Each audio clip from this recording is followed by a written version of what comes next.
Welcome back to Behind the Bastards, Wow. a show where I enunciate the title slightly differently so that you stay interested and don't slip into a belief that all of these episodes are just kind of like one long episode and you're just sort of like lost in space consuming it. Anyway. Is that what you were going for there, buddy? Yeah, it's kind of like a K-hole, but for your ears. Yeah, I got speaking that. of, well, not really speaking about ketamine, but anyway, Jason Pargin! Part 2, the triumphant part 2. The first part kind of ended on a Empire Strikes Back down note. This is going to get us through to the Return of the Jedi, when the Empire is finally going to fall, and this company, this evil corporation behind this disaster, going to be dissolved. They clearly not still in business after 1935 or whatever, once this stuff all comes out. I'm sure, I've not looked it up, but I'm sure they were not allowed to operate anywhere in the world after this.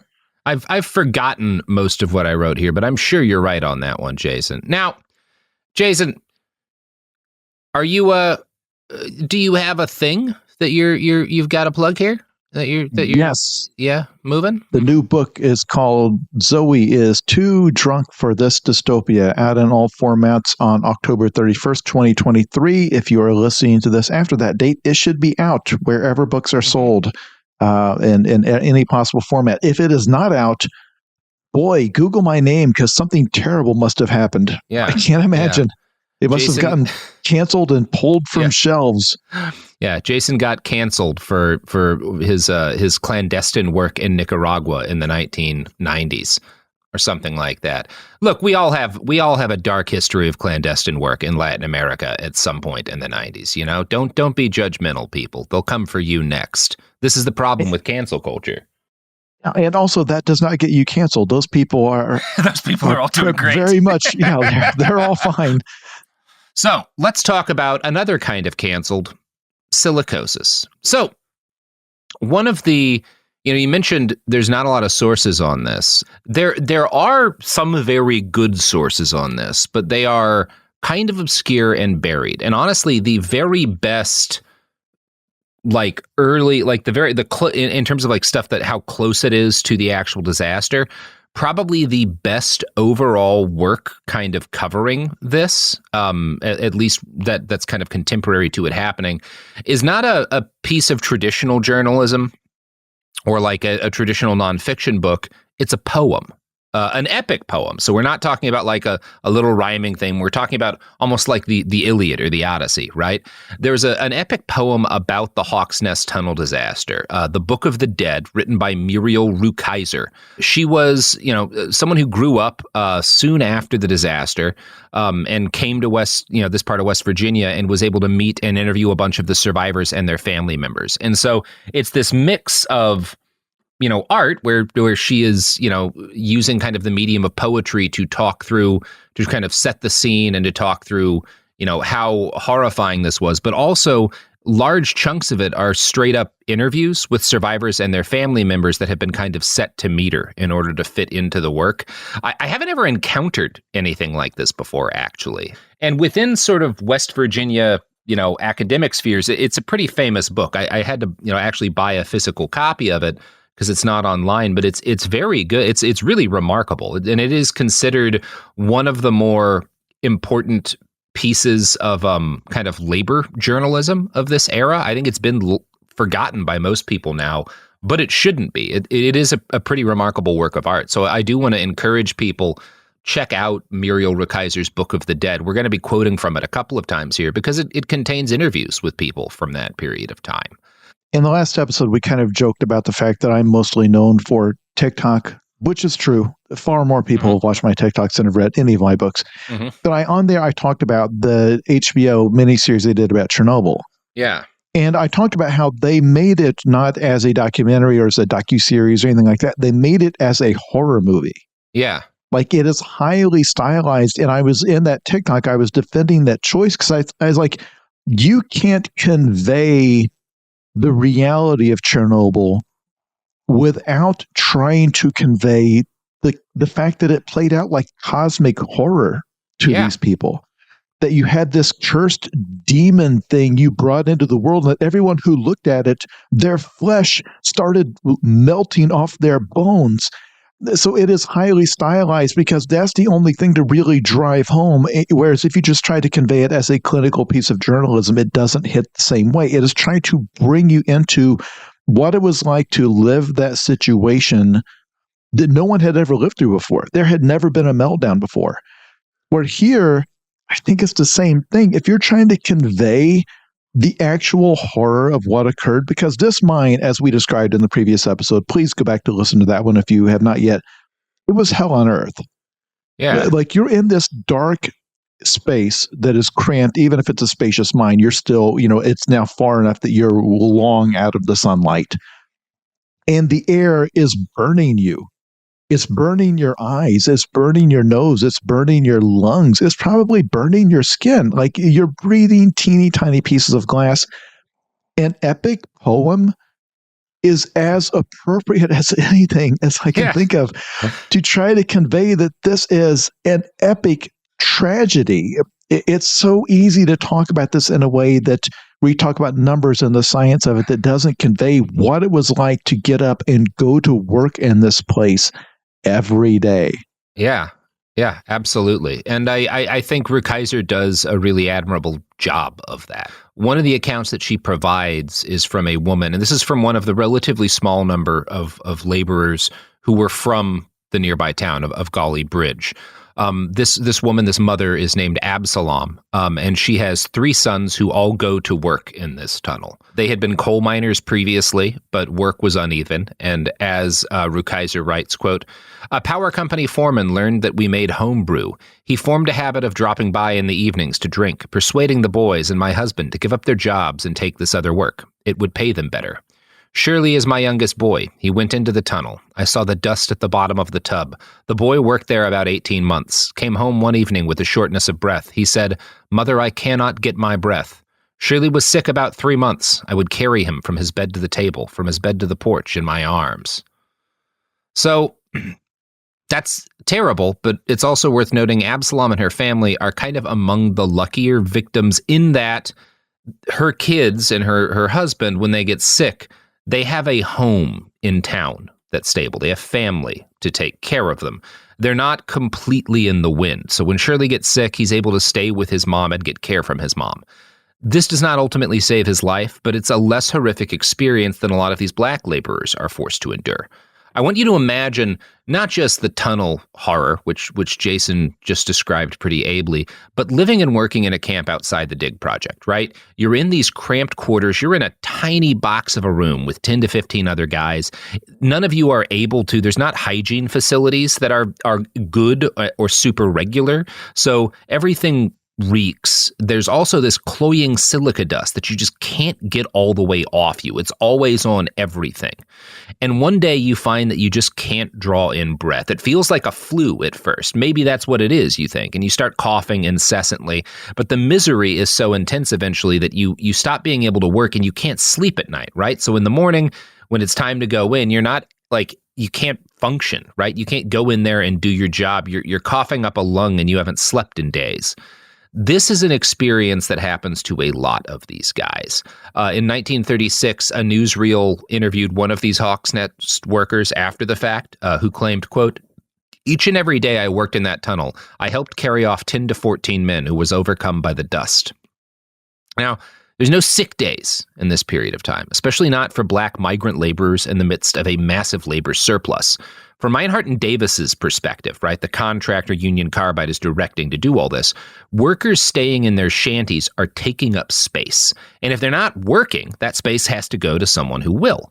So they hired security from the nearby town to go through the camp after everyone had left for work and hunt down the sick people who might be like hiding, trying to like sneak a day sleeping or something, while their lungs rot in their chests. Cherniak writes of this, quote, Reinhardt and Dennis retained as an enforcement officer, informally called a shack rouster, a Georgian named McLeod, who was assisted by a black camp overseer called Big John. McLeod carried firearms and a club. With these, he is said to have forced black workers to vacate the camp at the start of each work shift. According to a surviving black tunnel worker, beatings were routinely administered as part of this early morning ritual. The camps of the colored men were not close to the camps for the white men. If a colored man was sick and really couldn't go out to work in the morning, he had to hide out before the shack rouster came about. That fellow had 2 pistols and a blackjack to force men to go to work.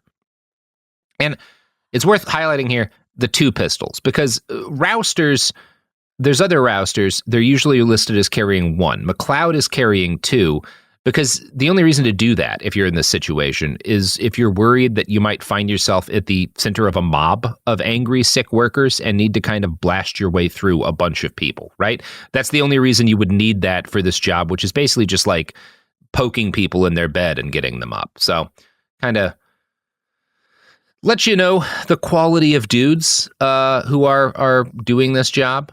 You made a mention that these are very replaceable workers because there's a labor surplus. Yeah. And this is something we mentioned in the first episode. I really want to reiterate this context. There are so many people out of work and so many people desperate for work, again, at a level of abject poverty that we kind of don't have anymore in America. Like, no matter how bad it gets, it doesn't get bad like this was because, again, they didn't have the infrastructure back then. So the fact that it is so easy, when somebody dies or somebody's incapacitated, that you can drag them away and know that when you post that job, you will have 100 guys or migrants willing to come in and fill it. The value of a human life drops below 0 because they're costing you money for every minute they're not up and working. That is the context, that they know they can replace these people, because it would be different if you were talking about a core group of guys who have been trained for months on how to do a job, and then when one goes down, the productivity drops. Now you have to be concerned not for humanitarian reasons, but for productivity reasons. Like, if they're all sick, like, we got to fix this. We got to get them because they're not working. It's not like that. They're all so interchangeable that when one of them drops, they can just plug another one in. Yeah. Yeah.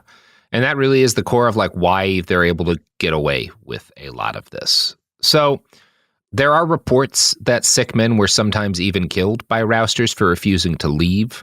McLeod and his men were essentially immune to the consequences of whatever actions they took. He had been deputized by the sheriff of Fayette County, so he's legally a law enforcement officer, this like maniac who's like rolling into shacks full of dying people with 2 handguns to like force them out is a cop at this point in time too. He's in the pay directly of the Union Carbide Corporation, and McLeod also runs a Saturday night saloon.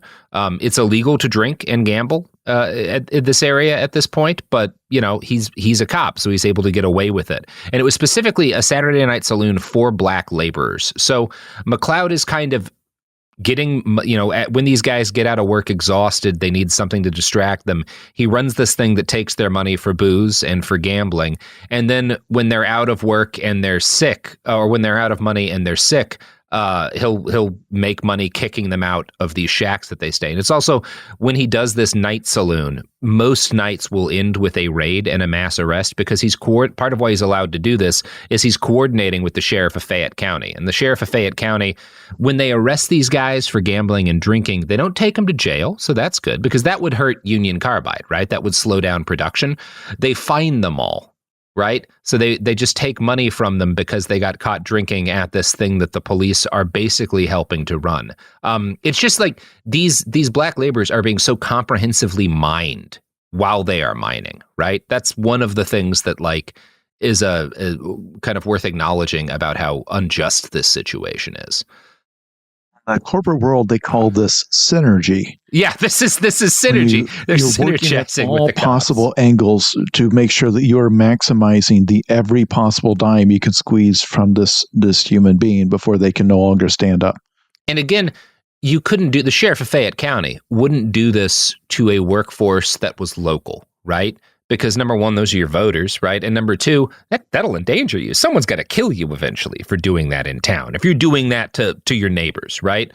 But these guys, they're not from town, they're black, and they're dying so quickly that there's very little institutional memory that can protect them from scams like this, right? By which I mean, you get in there and maybe your fellow workers have only been there for a couple of weeks because people are turning over so quickly. So like nobody really knows how much they're getting fucked with. So there's not much warning to get. There's not old timers in a lot of cases, right? Because they die so quickly. Now, Cherniak is also careful to note that racism was experienced by black workers often at the hands of their fellow victims, white tunnel workers who are also getting silicosis. So that is a dimension here. Quote, discipline of blacks by whites is similarly recalled by a Gauley Bridge man whose elder brother worked on the tunnel and later died from silicosis.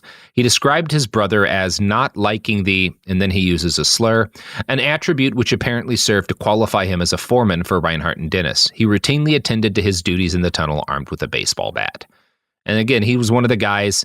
He's forcing these black laborers forward into this dust cloud, but he is also entering the dust cloud without protection. So that's a decent number of the men who die are the guys who kind of do this and don't realize that, like, as they sign the death warrants of these other men, they're also killing themselves. And I realize that it sounds like we're making some sort of a ham-fisted metaphor, that these guys don't realize they're breathing the same, they're all breathing the same poison air, that like their racism convinces them that somehow they're coming out on top, even though the bosses equally don't care about their lives, really.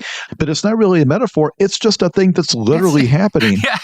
In this case, it's just what's going down. Yeah. Yeah. Yeah. Cool stuff. Sometimes reality provides us with those moments, I guess. I don't know. Like you would think there would be a solidarity in those tunnels with those white guys saying, hey, I now kind of get it. I get it. I see. We're on the same team against the people who control the Capitol. Maybe we should all join up together. It's like, no, as long as I have my racism, I don't need clean air. Yeah, it is. It really, there's a lot to dig into here. This is part of why I think this is such a worthwhile moment and disaster for people to know more about. Like, it really is important for people to be aware of this history, and that's one reason why. So also, this stuff we're talking about outside of the rate and the speed of silicosis here, these are all things happening in other mines and industrial construction projects around the country, right? The use of white workers to do violence to black workers to force them to labor, these kind of like cops basically hired by these companies to enforce who take advantage of them, rob them, beat them, kill them. All of that is common in other projects. The difference here is that at Hawk's Nest, they're doing it to men who are dying in a matter of weeks sometimes of an easily preventable illness caused by the labor, right? 60% of the men who work in this tunnel last less than 2 months. 80% last less than 6 months. Virtually everyone quits, dies, or becomes too sick to work in less than a year. When we're talking about these low-skilled, unprotected workers, right? Almost no one makes it a year, right? Again, 60% less than 2 months. Now, a lot of those guys are leaving because they're like, maybe they've got a little more options, they've got some money, and they're like, well, this is a death trap, I'm not going to stay here. But a significant chunk of that 60% are getting sick and eventually dying, after just a couple of weeks of labor. Absalon's son Shirley, who we heard from earlier from that poem, was one of the first to fall ill before the company admitted any awareness to the dangers of silicosis and before the local medical community realized what was happening. Her story lays out in horrifying detail how frustrating the process of trying to find any answer could be. Quote, and this is Rukeyser kind of quoting from her interview of this mother. When they took sick right at the start, I saw a doctor. I tried to get Dr. Harless to x-ray the boys. He was the only man I had any confidence in, the company doctor in the copper's mind, but he would not see Shirley. He did not know where his money was coming from. I promised him half if he'd work to get compensation, but even then he would not do anything. I went on the road and begged x-ray money. The Charleston Hospital made the lung pictures. He took the case after the pictures were made, after 2 or 3 doctors said the same thing. The youngest boy, Shirley, did not go down there with me. He lay and said, Mother, when I die, I want you to have them open me up and see if that dust killed me. Try to get compensation. You will not have any way of making your living when we are gone, and the rest are going too. And what Shirley means by that is her husband and all 3 of her sons are in this mine. And as he gets sick, Shirley realizes we are all dead. Mom's going to be alone. She'll have no support. Like the only hope of support is for us to get compensation through some sort of lawsuit, right? For our deaths, because we're already dead men. That's about as bad as it gets. And already, I think there are some listeners out there who are feeling a sense of dread because at the very top of the first episode, we mentioned how the death toll from this disaster ranges from a couple hundred to over 1,000. And I think there are some people saying, well, how can they not know? Like, you've got doctor visits, you've got, aren't there records of who joined the project and of what happened to those people? We're going to get into that. Because the answer of how you can lose hundreds of dead people, this is something that you could do in the 1930s you could not do now because everyone is tracked, everyone has papers, everyone has a social security number, driver's license, on and on and on. This was an era when that stuff did not exist to a very large degree. This was an era when if you wanted to leave and abandon your family, you could just move like 5 miles down the road and you just tell people you went by a different name and that's it. Like there was no such thing as photo ID. So you could just lose people. And I do not think people appreciate the opportunities this creates for everything from serial killers to industrial disasters that you could just pile people in a mass grave and literally nobody knows what happened to them. That somewhere in another state, in Virginia or Tennessee or North Carolina, you've got some family and they know that this guy went off to go take a job in West Virginia and it never came back. And you don't know if maybe he just stayed there, maybe he changed his name, maybe he passed for some unrelated reason, maybe he moved and now he lives in Montana. You just didn't know. Yeah. And it's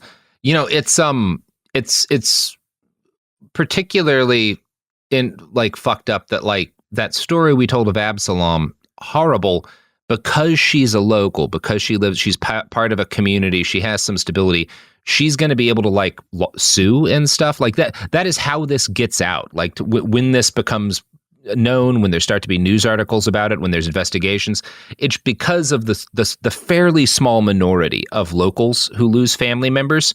These black workers are, like you said, they don't exist once they reach the mine, right? Like they die and you, as we'll talk about, like you can kind of make them disappear. So that there's not going to be any kind of like justice for most of these guys. Their families never find out what's happening. Now, when it comes to the rate at which sort of it becomes obvious what's making these people sick, there is that mortician who finds out earlier. That doesn't get out very far past like executives at the company. Reinhardt and Dennis employed 2 physicians in order to like watch over the workforce, take care of people who get sick and injured. And both men primarily existed to deny sick workers that their ailments had anything to do with the tunnel project.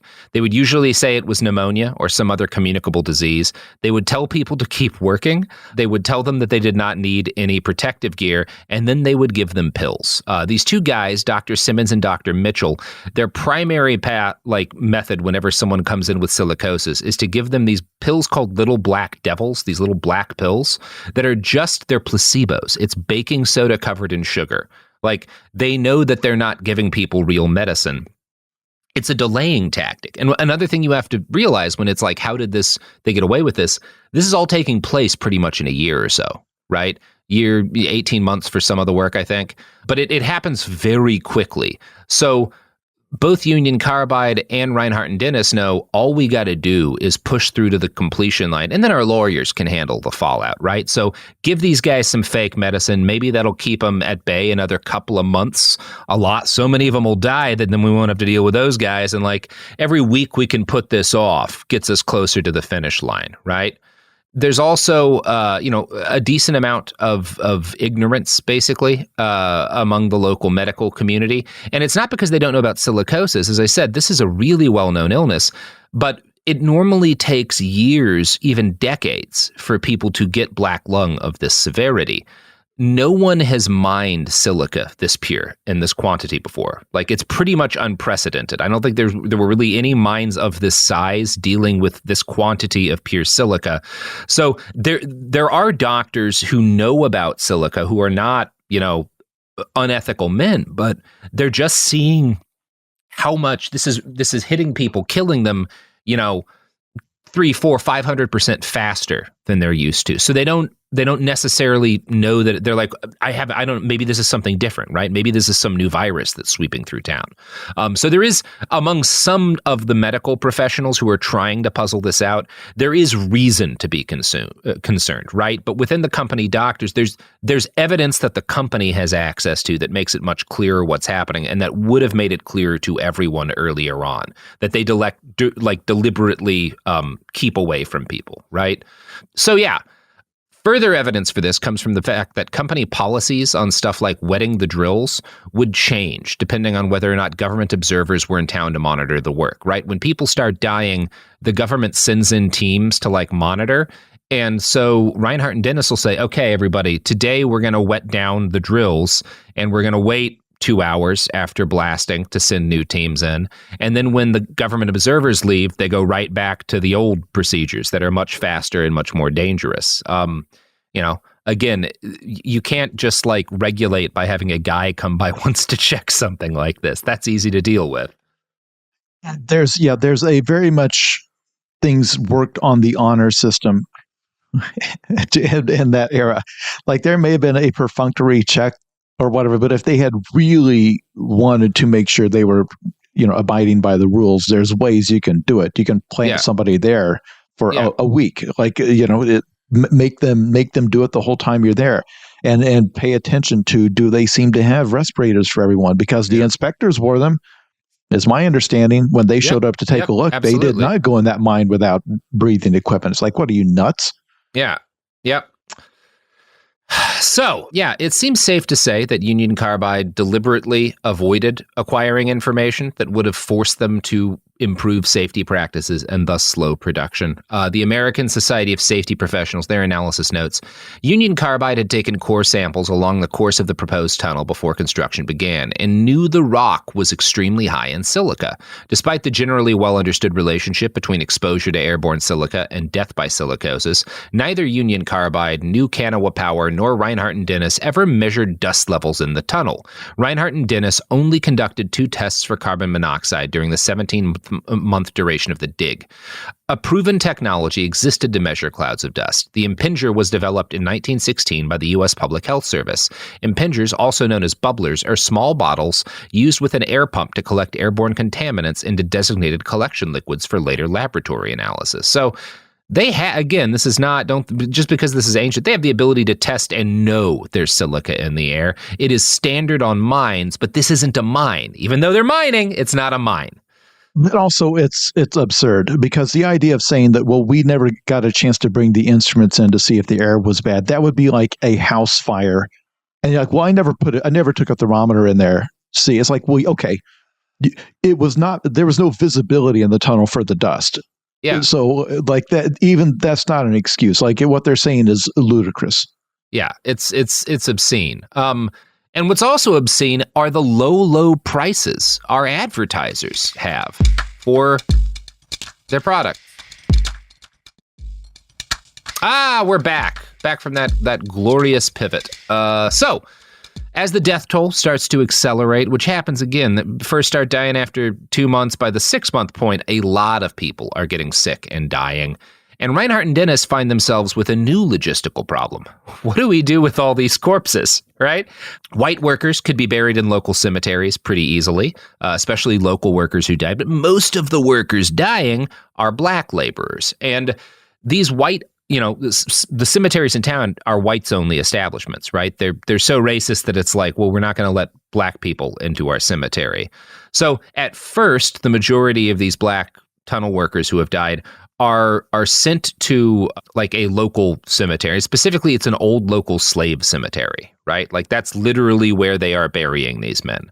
Records suggest that only 10 of the hundreds of black laborers who die on this project are shipped back to their homes after death. So the vast majority of these guys, to all their family knows, just disappear forever. This leaves hundreds. The fact that you fit, I think, a couple of hundred in the slave cemetery, but there's still a lot more people who are dying. So Reinhardt and Dennis, they've got the resources, obviously, to transport all these buckets of silica, but they don't want to use their own resource. They don't want to deal with the dead people that they're creating themselves. So they have Union Carbide pay contractors to deal with all of the dead people. And the contractor that they hire is a local undertaker named Hadley White. They pay him $55 for each body he will take out of their hands and bury. Now, Hadley is running the same calculation as every other unethical contractor and company in this. They're paying him to bury people theoretically in coffins in a cemetery. And he's like, it's cheaper than a coffin is throwing people in a bag and putting them in a mass grave. That's much less expensive, right? So Hadley is going to transfer pretty rapidly from burying people the way that he's being paid to doing a mass grave kind of situation. So once they run out of room at that old slave cemetery behind the church, behind a local church where his company is located, he starts driving the corpses 40 miles away. He will just stack them. It's often described as being stacked like cordwood, like firewood, in the back of a truck, like just this kind of stuffed in the clothes that they died in, stuffed into canvas bags, and thrown into a mass grave in Somersville out of within hours of dying, right? Just kind of taken immediately off the line or in their beds where they pass, thrown into a bag, stuck in a truck, and then tossed into a mass grave. Again, within hours in a lot of cases. In the Book of the Dead, Rukeyser cites the testimony of a worker named George Robinson on this matter. Quote, "I knew a man who died at 4 a.m. at the camp. At 7, his wife took clothes to dress her dead husband. At the undertaker's, they told her the husband was already buried." So that's kind of, how they're treating. It's just like trash, right? That's how they're treating these people. We're not even going to wait for their loved ones to, have any sort of when they have loved ones. We don't even care to know if there's anyone who will want to do a funeral. We're just going to toss them in a mass grave and sorry, your husband's gone already. Maybe what I'm about to say is obvious, but this was not that long ago. No, there's people alive from then still. There are people alive from, they're very old, but there are people that were born in this era that are still alive. We are talking about this like it is another planet, that something like this could happen and could happen in public, in broad daylight, and mostly to the indifference of all the local officials and everyone around there living there, because at this point, a lot of people got to know. You have a lot of dead people now. A lot of those bodies have passed through a lot of hands. A lot of people know. And this is just the kind of thing that happens at this time and in this place. And it is not that long ago. It's one long lifetime ago. Yeah, if you want an idea of how recent this is all happening about 5 years before Hunter S. Thompson is born. Right? He's not a figure from the distant past, this is I think that is important. How kind of directly connected this is to us, it's treating people this way does not seem like a kind of thing you would get away with, but there's not a lot separating us from a period of time in which people were getting away with this directly, just kind of literally treating these people like a fucking sprocket or something that breaks in a machine and you just toss in the trash. You will not be surprised to hear that the exact number of workers who die this way is unclear. About 300 certainly are buried by Hadley White, maybe significantly more. We don't know. It might have been, a couple of hundred more than that. More lingered on sick in the town of Gauley Mountain, where they either had to rely on the family members or the kindness of strangers. So many pale, gasping men spent their last years shambling around Gauley that it acquired a new nickname among locals, the Town of the Living Dead. That's what they would call this place because of all of the fucking black lung sufferers. No effort was made to inform the family of dead migrant workers, and this is shown well by the story of Dewey Flack. Dewey was a 17 or 18-year-old black man who left his home in North Carolina on a one-way train ticket to West Virginia. The last his family saw him, he promised to send back the money he made to help them. Quote from an article in NPR. Flack died on May 20th, 1931, 2 weeks after his last shift in the tunnel. His death certificate said he died of pneumonia, but according to Cherniak, company doctors often misdiagnosed workers' deaths or attributed them to a disease they called tunnelitis. The company would later use those death certificates to prove there were few, if any, silicosis deaths in the tunnel. NPR did find one relative, Sheila Flack Jones of Charlotte, North Carolina, who was Dewey Flack's niece.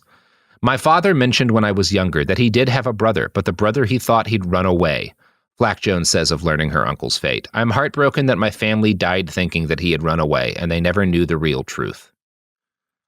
And I think that Dewey's death here kind of stands in for hundreds of these black migrant laborers. You know, you tell your family you're going, I'll send back money, you know, I'll try to set up a place, you know, get money so we can move to this northern town. And then you just never hear from your husband, your son, your nephew ever again. Like that's the reality for a lot of these people.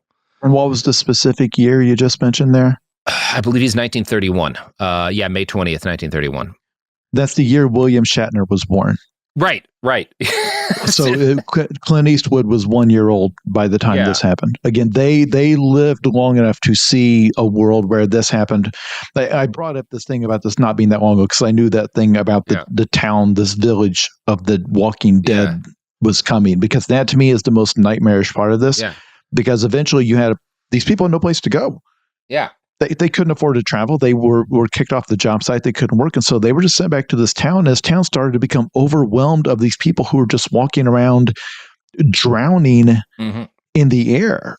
Like they can't, gasping for breath, and they're getting sicker and just kind of shambling around this town. And you have dozens or hundreds of them. We don't know how many. They just had nowhere to go, and they're human beings, and there's no support system. There's no support system. I don't know how to convey that to people. Like they had no one to go to for help. Yeah, it's hard to imagine a situation that like anything worse than that, right? Like that's as desperate as it fucking gets. So disinformation about the causes of the illness and the demographic realities of the workforce delayed the coalescence of any sort of effective resistance to what was happening by workers. The first public warnings about what was happening came courtesy of the local radical press. And we're talking unions often run newspapers here, so some of this is coming out through that. And there's like socialist papers in the area. And these are the first people to start reporting on this sickness sweeping through the camps. As one of these papers, this is like a very New Deal supporting like left-wing paper, the State Sentinel warned, quote, strange and weird tales are afloat concerning the number of fatalities. They are said to number 4 a week. Now, radical papers kind of differed in how radical they were. In the case of the State Sentinel, they do note later on that they were sure Union Carbide was innocent of any wrongdoing because Reinhardt and Dennis had been contracted to handle the actual construction.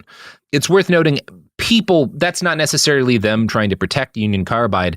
At this stage, these random little papers, you don't know necessarily the relationship between these two companies. It becomes obvious later that Union Carbide has engineers who are their employees on scene. They are directing Reinhardt and Dennis. They are in charge of the project, right? But that's not really known necessarily to all these papers at the time. So I don't think it's really anything against them. It's worth noting it is through these little radical presses that like that's where this story gets out to start. It will eventually be picked up by kind of larger news organs. Lawsuits start to fly, and from mid to late 1932, this is late in the construction process, more than 80 separate claims are filed from workers seeking compensation for silicosis. Cases start winding their way up rapidly to the state Supreme Court. There's a case there, they rule on it, and it opens, the ruling that the Supreme Court gives basically is that you can sue Reinhardt and Dennis for your silicosis, right? So after this kind of opens the floodgates, and this ocean of new claims start to flood in. Several hundred, eventually totaling $2.725 million in damages is what they're requesting. That's a lot more money back then. Reinhardt and Dennis file injunction after injunction. They're trying to delay, and this is, they know they're going to have to make some sort of payout, right? They know they can't avoid this. This was kind of always in their calculations, but injunctions delay sort of the start of that process, and it allows them to, again, the whole goal is as long as we finish ahead of schedule, we get enough extra money to make this worthwhile, right? So that's what they're doing. Union Carbide also starts hiring Reinhardt and Davis executives away from the contractor, right? And these guys are still doing the job they were doing from Reinhardt and Davis. They're just Union Carbide employees now. And the reason that Union Carbide is doing this is that when you have these guys in-house, you have legal excuses to talk them through and direct their court, because you shouldn't be directing their responses to their court case. But once you bring them on, you have all these sort of excuses to talk to them. You can have your lawyers represent them. It's just another way to kind of protect the bag, right? And it's more evidence of how closely tied these companies really are. So yeah, there's also significant evidence that they bribe government officials, Union Carbide does, in order to try and delay the start of any kind of like accountability. After this first wave of lawsuits hits, the Department of Mines sends in an inspector, a guy named Robert Lambie, to investigate conditions at the tunnel complex, and particularly the death of black workers. Lambie carries out a full inspection, and he's pretty critical of the mine. There's like a lot of people see him. He's yelling at a company foreman about how unacceptable this is. He's like, it seems for a little bit like, oh, the government sent a man. He's seen how bad this is, and something's going to get done. And, you know, he does act initially. He sends a letter to an executive at the new Kanawha Power Company, which is, again, remember, that's Union Carbide. And he lays out, like, this is dangerous. You need to do all this stuff to make it safer. You have to start issuing respirators to your men. He orders them. This is a government official ordering New Kanawha to put respirators on workers. And New Kanawha just says, no, we're not going to do that. They ignore it, and they continue sending unmasked workers into the tunnel.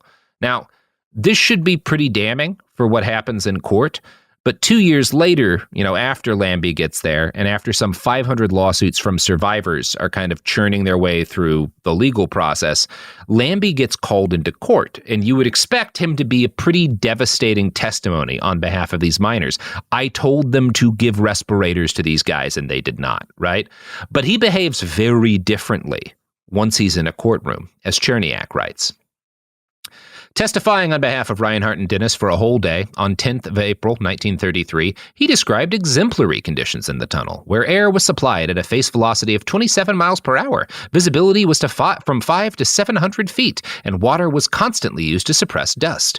Vigorously cross-examined about the extreme inconsistencies between this testimony and his earlier condemnatory letters, which had been read into the court record by the attorney for Raymond Johnson, that's the miner in this case, 2 weeks earlier, Lambie blamed inaccurate information supplied by his staff. Although he conceded that he had ordered respirators in writing, he said that he had later countermanded this order orally when he better appreciated the excellent working conditions and clearness of the air in the tunnel.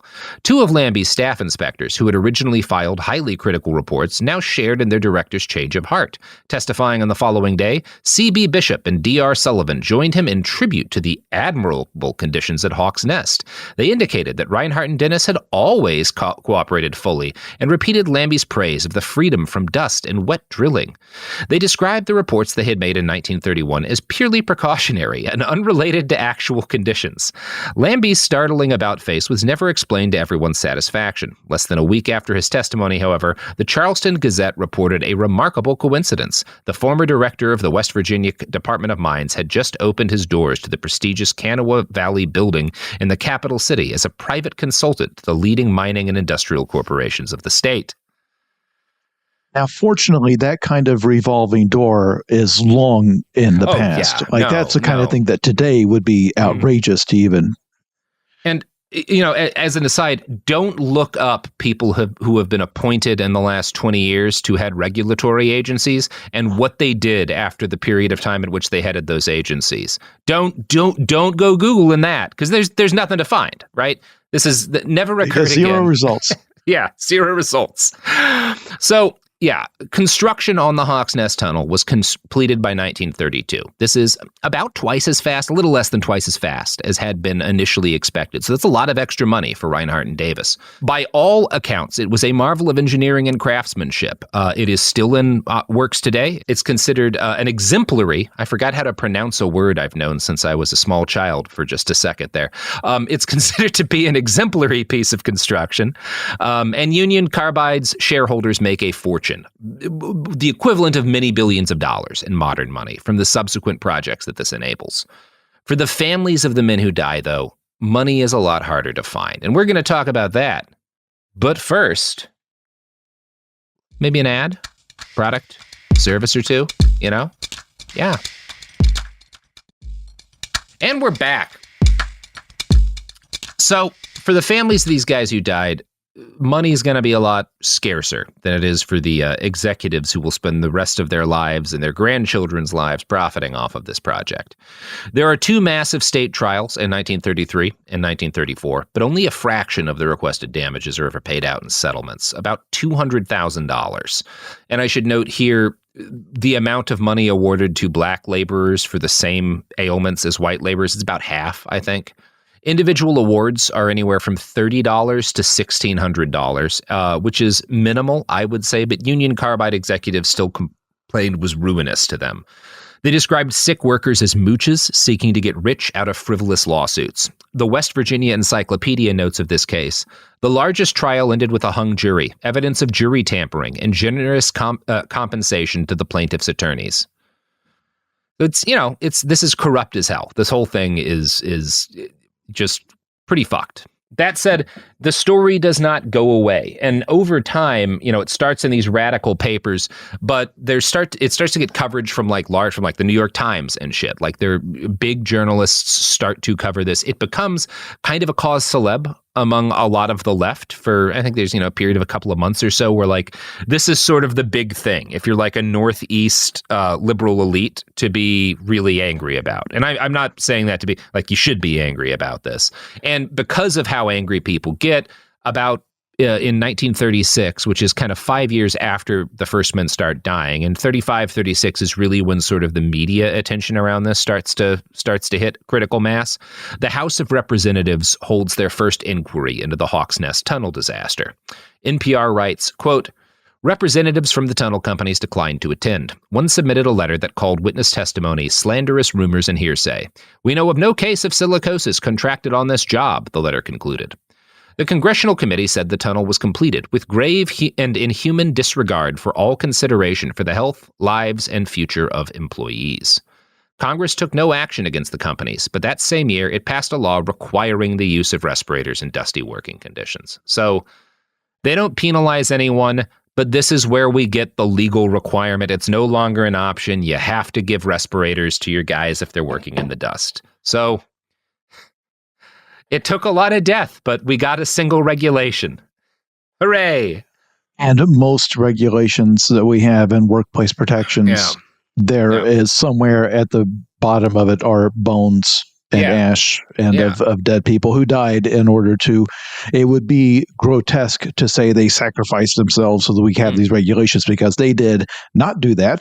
They were trying to work so they wanted to make rent. And not to get rich either. They were taking the only work that was available, but that's one good thing. And then, of course, knowing that Union Carbide was surely ruined as a company and does not, never did not exist after that. Because as they mentioned, these payouts, of course, they could not afford it. Financially must have crippled them permanently. They probably had to sell off all of their factories, all of their real estate, all of their machines. Probably they had to sell them all just to pay off these ruinous $30 and $40 payouts. Mm-hmm. That's why the town of Bhopal, India, has a reputation for being the least polluted town in India, and the town motto, 20,000 of us didn't die in an industrial accident caused by Union Carbide. Great place to go visit. Check it out. So, speaking of the death toll, which we're obviously talking around, it's kind of hard to determine. The congressional inquiry estimates a little short of 500. It's like 464 deaths that they estimate.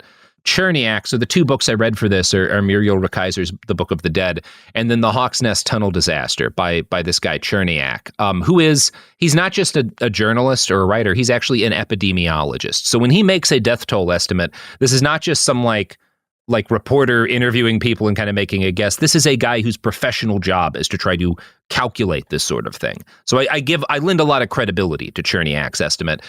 He suspects somewhere north of 750 people died as a direct result of silicosis from this tunnel. There are some more modern estimates that will suggest an overall death toll. The highest I've seen is about 2,000, right? Because people take a long time to die. It can be kind of hard, especially as undocumented as a lot of these dudes are. But between 750 and 2,000 dead is what we're looking at for the Hawks Nest tunnel disaster. Which is, again, that's in excess of the Chernobyl death toll. That's a lot of fucking people. This makes it, yeah. Mm-hmm. Even with modern record keeping and computers and everything and databases, it's extremely difficult to, for example, with the COVID pandemic and the death ranges worldwide are swing wildly because you have a case where if someone got very sick and they got over it, and then 2 years later, they got pneumonia that killed them because their lungs had been so weakened by the COVID that they had recovered from. It's like, well, do you count that as a COVID death or not? And here I think it's kind of the same thing, where if you had someone whose lung capacity was damaged by 80% due to from this mine, and then 3 years later they got, whatever, pneumonia or something that finally put them away. Well, there's no way that's going to get recorded as a mining death, but it absolutely was. Yeah.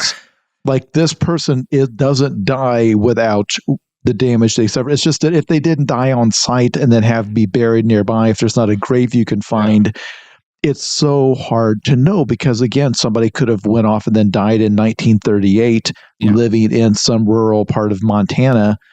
And to even their family would not necessarily, realize. They just knew that they were very frail ever since they took that mining job.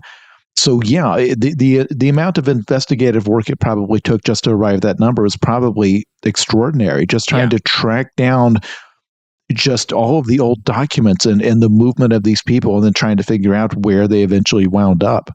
Yeah, it's Cherniak puts in. His book is remarkable. It's both very readable and like a very kind of scientific forensic analysis.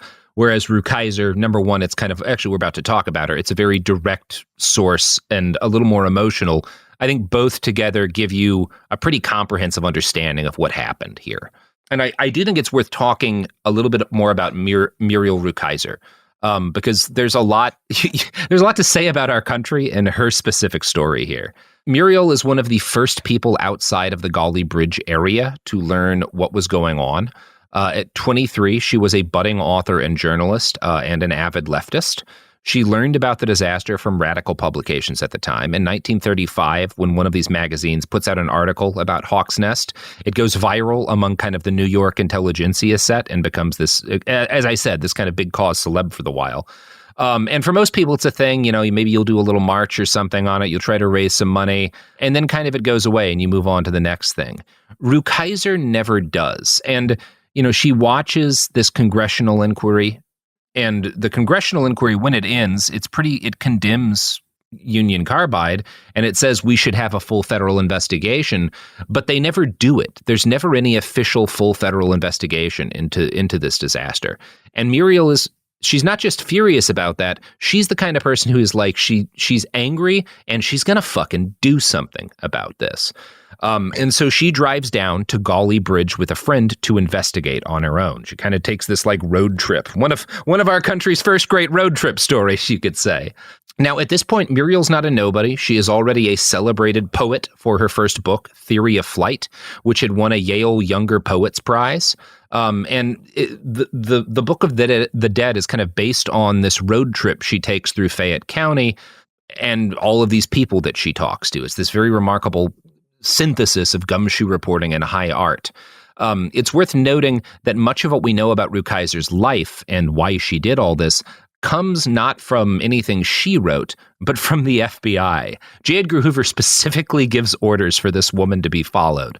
And I'm going to quote from an article in the Oxford American here.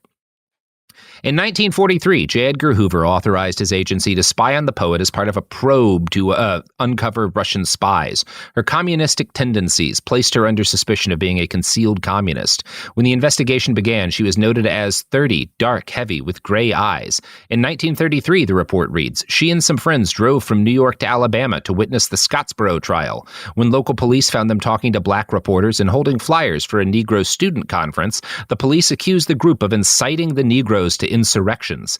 Then, in the summer of 1936, after her trip to Gauley Bridge, Rukeyser traveled to Spain to report on Barcelona's anti-fascist People's Olympiad. In the process, she observed the first days of the Spanish Civil War from a train before evacuating by ship. Her suspicious activities in the 1950s included her appeal for world peace and her civil rights zeal. The FBI mentions the Book of the Dead only once, in passing, as a work that dealt with the industrial disintegration of the peoples in a West Virginia village riddled with silicosis. I find a lot interesting there. It is hard to overstate the degree to which anti-communist stuff was really just anti-labor stuff. Yeah. Because if you were any kind of, like, you didn't have to be that much of a radical, to be frank, before they would start looking at you as like, wow, you've got communist ties, you got socialist ties. You sat in on this meeting, and in this meeting were some communists. And it's like, well, yeah, because there's overlapping. There's overlap between activists who are trying to, pushing for better labor rights and everything else, and people who wanted to take it further. So a lot of the persecution of communists was really just people that had spoke out on behalf of labor. It became a very convenient thing for people to do. And I also find one of the other things I find interesting here is like just kind of the disinterest with which her report sums up the Book of the Dead and the disaster that it's reporting on, right? Because I think that's obviously the FBI's concerned in other stuff here, but like, I do think that kind of disinterest you see there is emblematic of the overall attitude the federal government has to what happened here, right? And it's worth noting, like, there are not, like, all of the people killed by anarchist bombers or whatever in this period, and throw in bank robbers there too, right? Which is another thing the FBI deals with, do not equal the death toll of the Hawks Nest tunnel disaster, right? This is a much bigger danger to American citizens by any rate than, like, I don't know, the fucking gangster robbing banks and shit in this period. Well, no, but let's do the math. During Prohibition, the total number of people killed by, say, Al Capone's gang, it wasn't 1,000. Yeah, of course not. No, you can't make a business doing that. Like, I guess the cartels do, but it's a different era. Yeah. Like the way we treat different types of crime, and the way one thing is like a crisis that we need to completely overturn the entire system to address, versus this, where the amount of disinterest is kind of shocking. Like, even to this day, like the memorials for this, it's just such an afterthought. The combination between the suffering that was caused and the number of people that suffered versus the reaction to it is just so out of whack. It's so crazy, the things that we choose to be frightened of. Yeah, it really is. So one of the articles that I came across in my research was a 2018 NPR Frontline investigation. This was not about the Hawks Nest tunnel disaster, but was analyzing decades of regulatory data from dust collection monitors in coal mines, modern coal mines operating today. And they found evidence that government regulators have had for the last 50 years, basically, there has been hard evidence that silica exposure in about 15% of U.S. mines vastly exceeded safe levels. This means that regulators had evidence that a significant number of workers were in unsafe conditions where they would get sick and die, and that our regulators failed to step in and demand direct steps be taken to mitigate this danger. Celeste Monforton, weird last name, Celeste Monforton, who was a former mine safety regulator under Clinton, said this: "We failed. Had we taken action at this time, I really believe we would not be seeing the disease we're seeing now." And what he's talking about is what the National Institute for Occupational Health and Safety has described as an epidemic of silicosis among miners today. This is happening right now as we say this, unless you're listening hundreds of years in the future. One of these epidemiologists, Scott Laney, is quoted as saying, "We're counting thousands of cases, thousands and thousands and thousands of black lung cases, thousands of cases of the most severe form of black lung, and we're not done counting yet." One culprit of all this, one reason this is happening, is that the best and biggest coal seams were all mined out generations ago. So modern coal miners are often drilling thinner seams that are laced with sandstone. And sandstone has a high and elevated silica content. Not as high as what they were removing from the Hawks Nest tunnel, but elevated. And that means people get sicker faster. NPR writes, quote, The NPR Frontline investigation found thousands of instances in which miners were exposed, not just to coal dust, but to dangerous levels of toxic silica dust.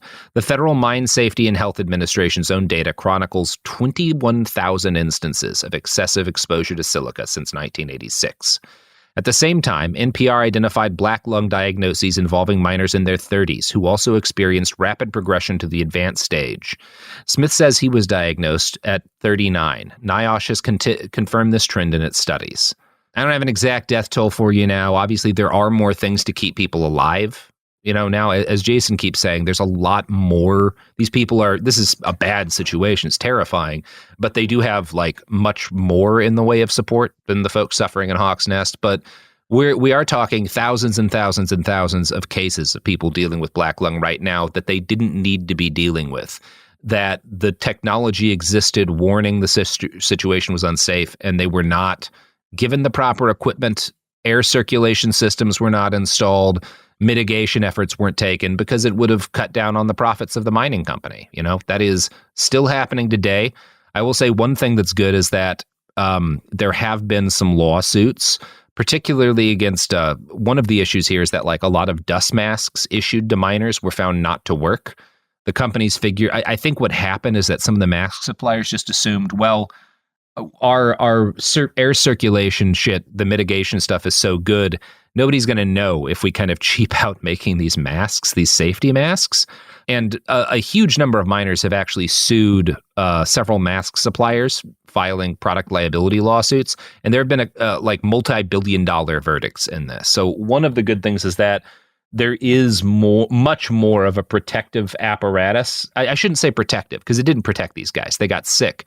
But there's more of a, apparatus of vengeance to where this is not, when you're talking a multi-billion-dollar lawsuit, you are talking about something that's significantly more of an issue for these companies to deal with than the kind of money that Union Carbide had to pay out. So I'm not going to say you should take too much, be too happy about that because, again, it still fucking happened. But I don't know. There you go. That's what I have to say. One thing that has not changed since those days, has not changed the last couple hundred years. Our entire civilization exists because of mining. Everything you have came from a mine. Everything runs on mines. Everything in your phone came from a mine. Everything in your PC, everything in this microphone I'm talking into, everything in this chair I'm sitting on, all of the metals, all of the steel, everything, all of the silica, everything came from a mine. And I don't think on a day-to-day basis we appreciate this, that if the miners went away, all of this stops, all of it. Because you can't walk 2 feet without walking on something that came out of a mine. The green energy revolution that we all want with the solar panels and whatever nuclear power plants or fusion plants or wind, all of that stuff, the windmills, all of that stuff came out of a mine. Yeah. And the degree to which these are, just disposable people still.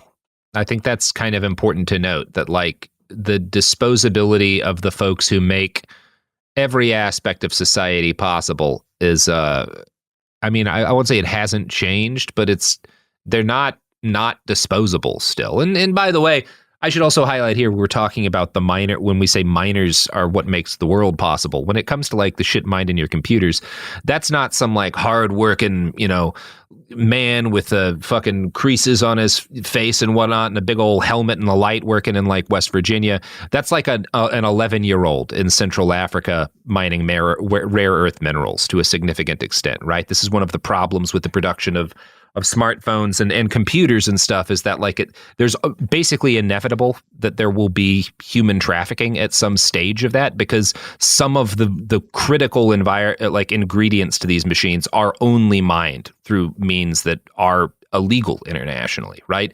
It's just one of those things where there's so many layers of separation and shit that you can get away kind of with, nobody wants to talk about where the cobalt comes from or whatever the fuck. This is just the way it is. And it will always be dirty work. It will always be dangerous work. Yeah. And we are so disconnected from it, especially people like me, even people who are very progressive, but we work office jobs and we send our emails and we sit at our laptops and really do not think of where that stuff inside the microprocessors came from, because at the end of it is a very dirty mine in a very dark place and someone working very hard, probably in pain. Like you can technology until you have a mind that's entirely run by robots. But even then, the stuff that the robots are made of will have come from a mine. Like it all, at the base of everything we do, no matter how high-minded and sophisticated, when we land a robot on Mars, that robot is made out of materials that came from a mine. Like there's somebody in whatever, West Virginia or Africa or somewhere that dug it up out of the ground and put it in a cart and shipped it across the world. Yep. And I guess that's a good place to end. Jason, you want to plug your book? Well, just one final. There's one kind of post-mortem. The Union Carbide Company, of course, now as of, I tried to look them up to see when they went out of business. It turns out that in 2019, they had $4.4 billion in revenue. Great. But they've now been swallowed up by the Dow Chemical Company, a small company, a family-owned operation that it has a market cap of $36 billion, I believe. Yeah, and is not involved in anything horrifying in history. Don't Google Dow Chemical Vietnam, right? Like, there's no reason to do that whatsoever. We are a very forgiving society. Yeah. Don't you see, when people reform themselves, as long as you are a gigantic corporation, it's all about second chances in America. Yeah. We're willing to let you turn your life around. Yeah. Anyway, yes, thank you. If you want to find me on TikTok, I am Jason K. Pargin. We have repeatedly made jokes about me being reduced to a TikTok person. I have 330,000 followers on there. I'm primarily a TikToker. The author stuff is now just a trivial footnote in my biography. My gravestone will say he was a beloved TikToker and nothing else. Prominent TikToker. I'm Jason K. Pargin on TikTok. Also that same thing on Twitter/X. Also the same thing on Blue Sky and Threads and YouTube and Instagram and Facebook and some others that I don't remember to update because there's too many. Substack, all of them. Jason K. Pargin, Pargin. Thank you. You know, we shit talk TikTok a lot, us olds. But I will say it's actually kind of helpful that's how you initially learned. It's kind of hopeful that is how you found out about this, because this is like so important, right? This is like critical history. It's critical for understanding a lot of things about this country today. And it's just critical because you need to know about what happened to these people. And the fact that this story spread widely on TikTok, I think is pretty rad, actually. So that's good. That's nice. And to be dead serious, there's a lot of really cool stuff on TikTok, and it's not 15-second long clips of like teenage girls dancing. If a lot of people hear that I'm on TikTok, they think, oh, so you're on there with the 15-year-old girls. That's your thing. It's like, no, TikTok now, there's long form stuff on there. I would say long form, I mean 7, 8, 9 minutes long for TikTok. Getting into subjects like this, because this video had a lot of views on it. That's how I saw it. That's what cued me into this. And then when I went to look it up, found out that there's barely anything on Wikipedia because it's kind of flew under the radar. And so that inspired me to see if we want to do an episode about this, because I suspected that there was a lot to unearth. It was worse than I thought. As it always is, every time I come on here, the details are always worse than what you've heard. Yeah. But this is the kind of story that, for whatever reason, we love to make movies about serial killers that killed 5 people, but a corporation that kills 1,000 through being exactly as cruel and whatever. We kind of just like, well, yeah, but they're job creators, and they made that tunnel. Like, don't they get credit for making that tunnel? Great tunnel, solid tunnel. Yeah. It's like they didn't make it. A whole bunch of people whose names you'll never know made that tunnel. Yeah, and they broke their bodies to make it. Yeah. So, I don't know.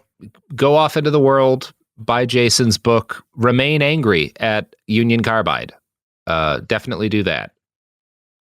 Okay. That's the episode. Go away now, everybody. Hey everyone, Robert Evans here. As we mentioned in the first episode, Jason asked for this as the result of a TikTok that they'd seen. I'm not much of a TikTok guy, so I just kind of went on and did my research. But I've been informed that the person who put together this TikTok, which is an account called Schoolhouse Caulk, like the building supply, CAULK, Schoolhouse Caulk, whose creator is a fellow named Michael, put out a video specifically talking to us. He wanted to let us know there's a website, hawksnestnames.org, that was created quite a while ago to try and put together an actual definitive list of the men who died as a result of this. They've got both a list of death certificates, worker names, some reports on Union Carbide, and some other information. Really good info if you're interested in this. And you can also, if you're someone who may have lost a family member, obviously a long time ago in this disaster, there's a way for you to kind of reach out to them and try to add that name. That website was offline for a while, but then Michael, the fellow with the TikTok, apparently was able to raise some money through his viewers or listeners, whatever you call them on TikTok, to put it back up, which is great. And so he asked that we put in a shout out, which I am doing now. So please check out hawksnestnames.org for more information on this disaster. Thanks, everybody. Behind the Bastards is a production of Cool Zone Media. For more from Cool Zone Media, visit our website, coolzonemedia.com, or check us out on the iHeartRadio app, Apple Podcasts, or wherever you get your podcasts.